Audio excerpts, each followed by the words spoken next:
Hey! Vous avez peut-être vu passer récemment des actions de vandalisme sur des œuvres d'art, notamment au Centre Pompidou à Metz, avec L'origine du monde de Gustave Courbet. Mais je me suis posé une question. Depuis quand? Depuis quand des militants détériorent des œuvres d'art? Alors dans cette vidéo, je vais vous emmener dans l'histoire pour mieux comprendre le présent. Le mot vandalisme est intimement lié à la destruction d'œuvres d'art. En effet, en 455 après Jésus-Christ, Rome fut envahie. Pendant cette invasion, des œuvres d'art ont été détruites par une tribu germanique qui répondait au doux nom de Vandales. Néanmoins, il fut utilisé que bien plus tard, en 1794, par un membre de la Chambre des députés de France, Henri Grégoire. Ce dernier utilisa ce mot pour désigner la détérioration de nombreuses œuvres d'art durant la période de la Révolution. C'est donc à ce moment que ce mot fut utilisé dans le sens que nous lui connaissons.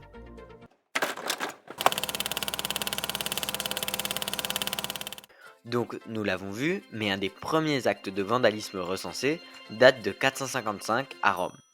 Mais le militantisme associé est arrivé plus tard. On en a déjà parlé lors de la Révolution française, pendant la Grande Terreur qui dura de 1793 à 1794, on assiste à un grand nombre de pillages d'églises, de cimetières et de châteaux. Ces actes, ce sont des moyens de protestation contre le système anciennement en place. Bien qu'ici je me concentre sur la France, je vais quand même mentionner la destruction des Bouddhas de Bamiyan en 2001 par les talibans qui est aussi assez connue. Mais ces actes, ils sont parfois répétés sur des œuvres précises, comme la Joconde. En 1956, c'est une jeune femme bolivienne qui lança une pierre sur le tableau l'abîmant partiellement. Puis en 1974, une femme handicapée lance de la peinture rouge sur le tableau. Et ici, la raison nous intéresse, car elle l'a fait pour se plaindre de l'inaccessibilité du musée, on peut donc qualifier cet acte de militant.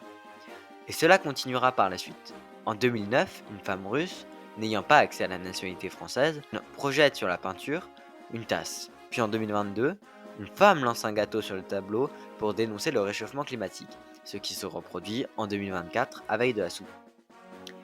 Je parle ici de la Joconde, mais ces actes répétés sont aussi arrivés à d'autres œuvres, comme la Ronde de nuit de Rembrandt ou encore la Petite Sirène. Pour en revenir à la Joconde, il n'y a aucun lien entre la cause défendue et la peinture dégradée. Et j'avais parlé de l'origine du monde en début de vidéo. Il serait temps d'en reparler plus en détail.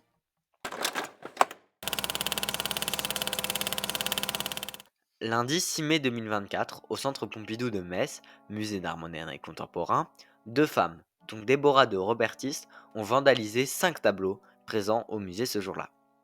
En effet, elles ont tagué sur plusieurs œuvres MeToo, en référence au mouvement visant à dénoncer les violeurs. L'origine du monde est un de ces tableaux tagués. Il représente un se féminin, je vous laisse comprendre le lien du nom et de l'œuvre. Il a été peint par Gustave Courbet en 1866. Alors je me suis demandé quelle serait la justification de la personne ayant réalisé le tableau. C'est donc Déborah de Robertis. Et par chance, elle s'est exprimée sur Instagram. Alors j'ai lu son message et elle a voulu dénoncer les abus sexuels commis par plusieurs hommes dans le domaine de l'art, ici plus précisément Bernard Marcadet, mais il n'y a aucun vrai lien entre ce qu'elle a fait et l'origine du monde. Il y en a bien avec, je pense, donc je suis, mais l'origine du monde, pas vraiment. Alors j'aimerais amener un questionnement. Pourquoi vandaliser des œuvres n'ayant aucun lien avec la cause défendue? Si elle l'avait fait car Gustave Courbet était un violeur, j'aurais compris, mais ici non. Il ne faut pas normaliser le vandalisme d'œuvres d'art. Bien que présent de tout temps, aujourd'hui il se multiplie. Or cela est illégal, on parle quand même de détruire une œuvre d'art nécessitant des heures de travail, sans le consentement de l'artiste, ce qui est assez cocasse. Dans le cas de Déborah de Robertis, elle dénonce le viol, mais d'un certain point de vue, elle transgresse le consentement de l'artiste et commet un acte similaire à un viol.